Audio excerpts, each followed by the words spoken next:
Welcome to everyone. In this wonderful international conference, I would like to present my research paper based on which I have been very much keen towards into. And today, I have prepared this international conference for this international conference. My ideology and my idea is Bhagavad Gita and well-being. So this is what I'm going to have the connection of both the things. So can you just confirm me once whether my screen is visible for everyone and my audio is clear? Yes. So here the Bhagavad Gita and well-being, I would just want to connect both of these things and just try to bring out the new ideology, how we can take this ancient wisdom and we can connect with the modern psychology. And as we all know that in the whole world, the first psychologist ever born and ever the psychological facts were talked and spoken were in Bhagavad Gita itself. And even Sri Krishna is referred as the first psychologist of the whole world. So this, I am very proud to say this, and he comes from our Indian culture, Indian country. So that is really a wonderful, thing that which we should all celebrate.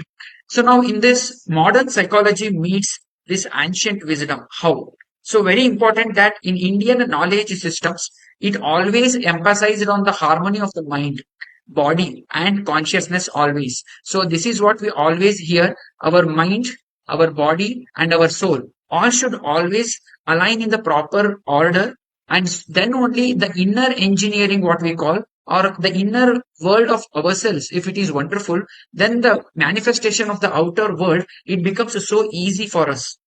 So this is what usually we have been hearing from many of the years. So that is what I would like to tell again, that our Indian knowledge system has a great impact on the psychology of this whole country as well as the whole world. So this is what how I want to connect this modern psychology and the ancient wisdom of Bhagavad Gita.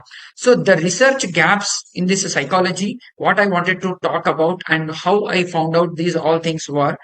So first one is ethically, spiritually, and holistic dimensions if we take out. So Bhagavad Gita not only talks about how a person should take this life and how he has to have the modern vision for his life.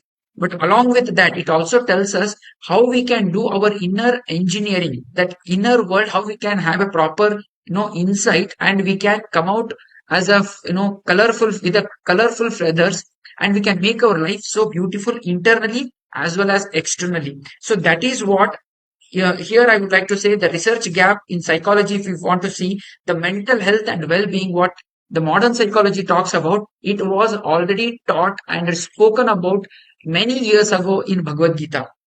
So this was the research gap which I found, like how we can connect this modern psychology as well as the ancient wisdom.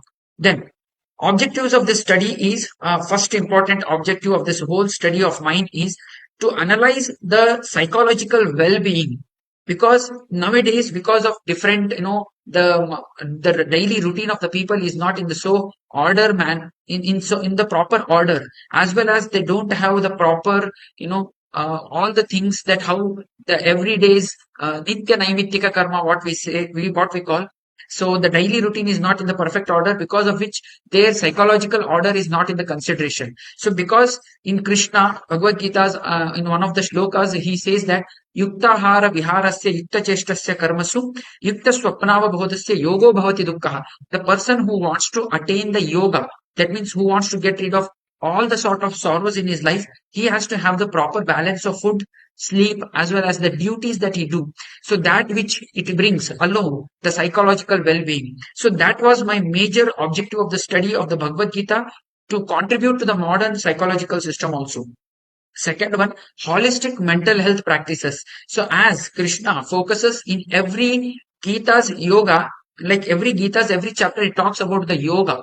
Yoga means what? Attaining that, perfect balance, static of the mind, equilibrium status of the mind. So that yoga, in every chapter you can see, Arjuna Vishada Yoga is the first chapter, Sankhya Yoga, Karma Yoga, Jnana Yoga, like this, like every single Vishwarupa Darshana Yoga, Purushottama Yoga. So every chapter is ending with the word yoga.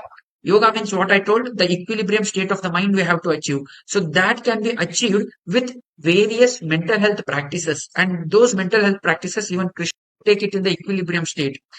So that is what it's karma yoga it's all about. And then at the last, Krishna, he talks about the, you know, theory of guna theory. Guna theory means here Krishna is talking about sattva, rajas, tamas, guna. So where these three major issues which every person has, and we have to come to shift to our rajas and tamas guna. We have to reduce it completely and go to sattvika. And moreover, when we practice all the things, we can go ahead with properly. We can reach out that level where we can remove, get rid of all the, all these type of three gunas. So now I will take all the next slides very shortly so that it will be helpful for others also. So in this independent variable, mediating variable and dependent variable, in these three, I am taking very important, that is karma yoga. In mediating variable, I'm talking about emotional regulation, and in dependent variable, I'm talking about psychological well-being, how all these three can coincide and help us to have a wonderful life. So in this hypothesis, I am talking about, as I told you, karma yoga, sthita prajnata, and sattvic disposition, where overall mental health, psychological health, as well as our emotional regulations, and psychological well-being, all the three are included properly in the order. So in the methodology of the research, I am taking completely qualitative and conceptual approach, where I can interpret the Bhagavad Gita verses and their implications, so that the modern psychological formations and the frameworks becomes easy with the ancient text. So key findings of mine in the psychological well-being is, first one, that is emotional stability. We can get very much, as ma'am was also mentioning that previously. She had a wonderful the session on the kids, on the students, and how she came up with the qualitative data also, quantitative data also. So likewise, we can have a emotional stability in the people. Purpose of the life becomes so clearer. Ethical living becomes more wonderful, and offering the practical guidance for enhancing the mental health. And also we can have the resilience in the life challenges whatever that we are facing. So when we integrate this both ethics and awareness, so we will come with the properly the importance of the ethics. Then we can have the greatest self awareness. And third important thing, that is our mental health can become, can reach to the highest levels. So this can help alone, can help the inner transformation. And when the inner transformation happens, the external world becomes so easy for us to handle. So theoretical implications of this Bhagavad Gita is, first one, psychological theory through this Indian epistemology as well as the practices is more beautiful. And that is why usually I say, whenever we come across the research paper, I used to say one thing, that is, whenever it is about outlook, you can have some sort of western culture you can imbibe, but whenever it comes to the in look, the like inner things, so always have the Indian traditions and cultures to practice. So second one is, like, it always introduces the indigenous constructs and emotional regulation, and also the motivation, where we can get with this particular Bhagavad Gita. And the third one, that is encourages, it also encourages the global dialogue between the ancient wisdom and the modern science. So last, but two more slides are there. So managerial implications, karma yoga, as I told you, that it helps us to burn out all the practices of unhealthy practices of our mind, and enhances the workplace productivity. So wellness programs, if I want to talk, we can focus on the resilience and as well as the emotional balance. And last one, healthy organizational cultures can be brought. So future, research directions for anyone, if they want to do, so they can conduct the, quantitative studies, as ma'am did this. It was really wonderful. Second one, comparing the Gita's insights in the contemporary psychological approaches in the modern world, that they can do. And the third one, clinical applications with therapeutic settings and the practices can help improve the psychological balance.